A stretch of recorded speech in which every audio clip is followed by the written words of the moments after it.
Hello everyone, it's Mylixia, and I am here with a Pillars of Eternity video. Today I want to go over some of the best classes to use in Path of the Damned difficulty, which I've been doing on my broadcasts for quite a while now, and I think I have a pretty good idea. This is one of the most frequently asked questions, so I wanted to go through this, and also just a really brief description of all the classes for everybody. So we're going to start with Barbarian, and Barbarian is your kind of off-tank damage dealer. There is no Barbarian in the game, so if you choose Barbarian as your main class, you won't get another NPC that will take that spot up, so it's usually a good starting class. Also, a lot of the abilities you gain later in the game are melee range, so this being a Barbarian as a main class is complemented well by the game. So Barbarians, they can deal a huge amount of damage. They can dual wield. They are generally just big damage dealers, and they can also act as off tanks. Cypher is kind of a roguelike class and has a lot of really awesome abilities, and they are basically able to handle everything a rogue can do, but they also have spells. Some of their spells allow domination of targets. Some of them allow knockdowns, and on top of that, they can also do damage. And I found the best way to build ciphers is from range. Fighters, your basic tank, and also can be spec'd into damage dealers, but I find their role as a tank is the best. And Paladin is a little bit of a healer and a little bit of a tank. They can off tank and also deal damage. So there's a lot of different ways you can build a Paladin. One of the stronger classes in the game. They also have a battle res later on, which is really useful for harder difficulty. Ranger is the ranged class of the game. They get a pet who can act as an off tank.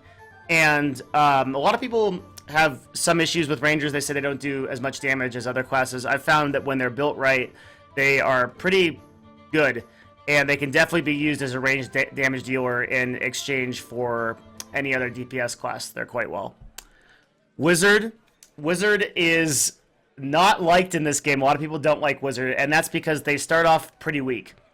But later on, Wizards get really strong, and their spells are very, very good, and they can affect whole lines of enemies. So this is just like D&D. You get a lot of AoE. You have a lot of classes that are a lot of encounters that are affected by AoE. Wizards actually excel very well at that, and I think they're a pretty essential part of any party. A Chanter is a weird little class. They can be played from range or melee. They can act sort of as off tanks, but I had a real problem with this on Path of the Damned, and I couldn't get my Chanter to off tank very well. They would always go down too quickly. They cast spells as they chant verses over time, so their spells replenish during combat. And their spells are pretty strong. They can be summons or buffs for your party or debuffs, and some of them can outright do knockdowns and damage. So they are effective, but I find Chanter to be one of the weaker classes in the game. Druid, I'm a little bit torn on this class. They're strong. They have a lot of wizard-like spells, but they also do a little bit of everything. They do a little bit of priest stuff, a little bit of wizard stuff, a little bit of their own druid thing. A lot of damage over time and debuffs. And I've found that their spells are pretty good. They can be cast pretty often, and they are very useful for encounters. I would probably personally prefer a wizard over a druid, but that's just preference. I think that you can still do really well with either class. Monk is another one of the off-tank classes, but can also deal damage. They are predominantly damage dealers, but if you build one right, you can also do tank. So, very good class. I haven't experimented too much with it. It's probably what I know the least about, but I know other people have had a lot of effectiveness with it.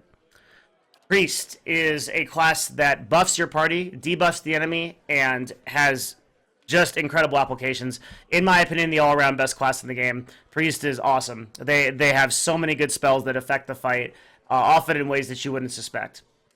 Really great class. We'll get back to that. Rogue is...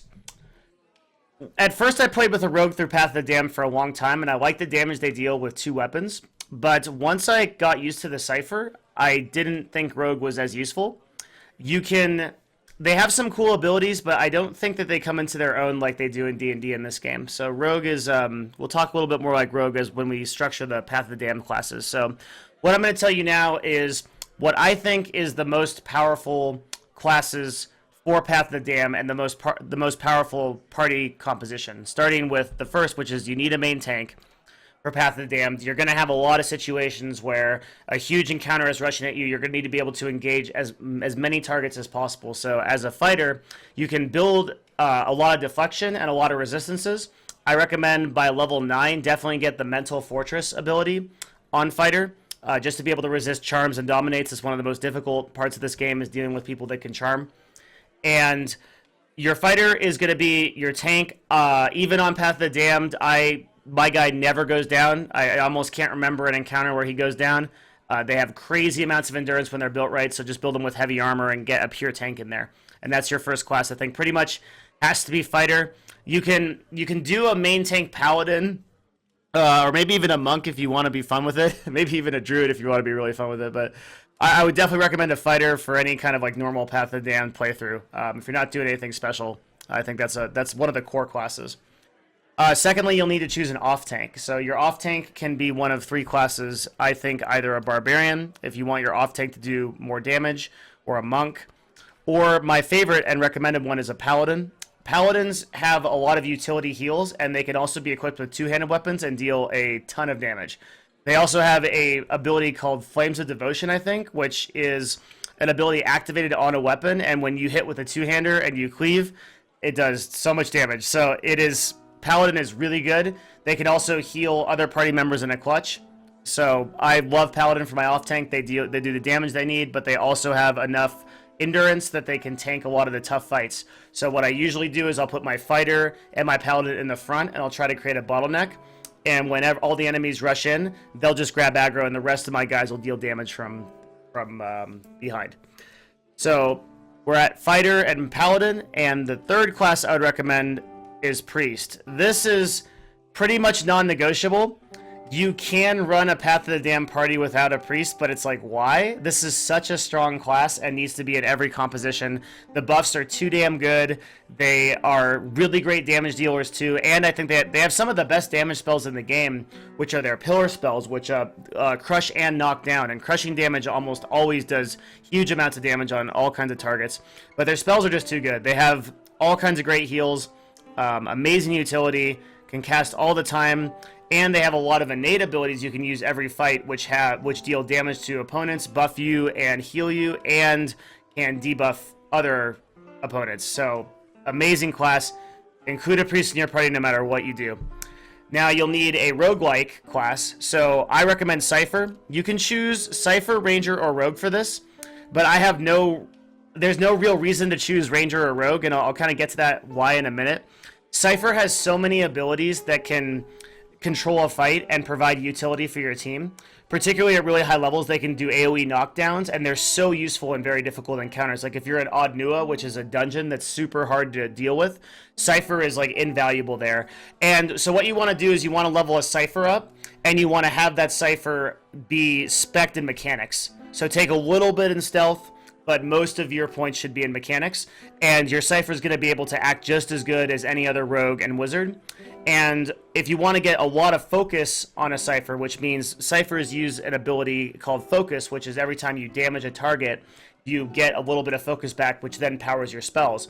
You should use a gun, because that gets you a lot of focus back as you deal a huge amount of damage every shot. So I use gun Cypher in the back, and that also functions as my rogue, and they just are so good. So I would not take a rogue or a ranger, having played both. Rogue can do more damage than a Cypher overall, and you can use a rogue tactically to take out casters, but I find that because of their very low endurance, they're probably played better from the back line, so rogues are just sort of not a critical class in the game when you can build the mechanic skill, find traps and other treasures on the Cypher. So that would be my recommendation: Fighter, Paladin, Cypher.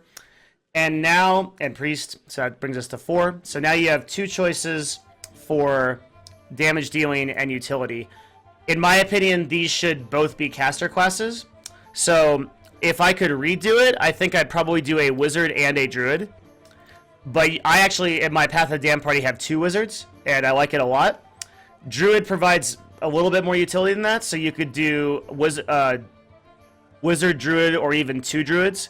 depending on your player preference. But I'll talk a little bit about Wizard for a second, because this class gets a lot of bad rap in Path or Pillars of Eternity on Path of the Damned. Wizard is super good later, coming around like level 5 or 6. They start to really come into their own, particularly with like fireballs, and you have a lot of debuffs that can lower damage reduction for enemies. This ends up being really strong in later fights, because you can debuff the entire party and then start AoEing. And it gets to the point where their level 8 and level 9 spells are crazy strong. Like they can debuff entire AoE groups, and then they can just drop them all to the ground, terrify them, make them all run around, and then kill everybody with AoEs. So Wizard really comes into its own. I'd say if you're trying to play a Wizard, be patient. It takes a little while, especially on Path of the Damned. It's going to be really annoying. But once that guy becomes a part of your party, you'll be glad he did. And then for the last quest, if you don't want another Wizard, I would take Druid. And Druid just has a lot of utility. They can be used to heal a little bit. They can be used to do a lot of damage, a lot of dots that complement Wizards and Priests very well. So having a Druid in your party sort of flushes it out. So the grand total, the dream team for Path of the Damned is Fighter, Paladin, Cypher, Priest, Wizard, and Druid. Those would be my recommendations for a Path of the Damned party. If you want a little bit in terms of tactics, definitely look for bottlenecks everywhere. Try to set up your party in the smallest choke that you can, and pull with your Cypher, and have all the enemies rush into your Fighter and your Paladin. They should be able to get all the aggro. Make sure to take the talents to get the +1 enemies engaged. And there are a couple items in the game that also get the +1 enemies engaged. So if you can get that for both your Paladin and your tank, they should be able to handle everything. And then your Wizards and your Druid and your Cypher rain death from the backline. The only problem you're ever going to run into with that kind of composition is Charms. Charms suck, but even Cypher can redominate your targets, and you can get your you can basically charm your charmed guy and get them back. And then on top of that, your priest can also buff against charms and dominates as well. So that also covers that issue. And other than that, I really haven't come into many encounters that have caused me a lot of difficulty on Path of the Damned. So just be patient, remember the chokes, and play those classes. The builds are pretty straightforward, not much to talk about there in terms of attributes and things like that. Just build them recommended, or I even just use the NPC characters. There's no real specific way. You need to get into that unless you want to min-max. And that'll be your playthrough through Path of the Damned. So that's the video. Hope it helps, and I'll see you guys on my live broadcast for some Pillars of Eternity. Thanks a lot for watching, and I hope to see you again next time. Please subscribe if you like the content. Thanks so much.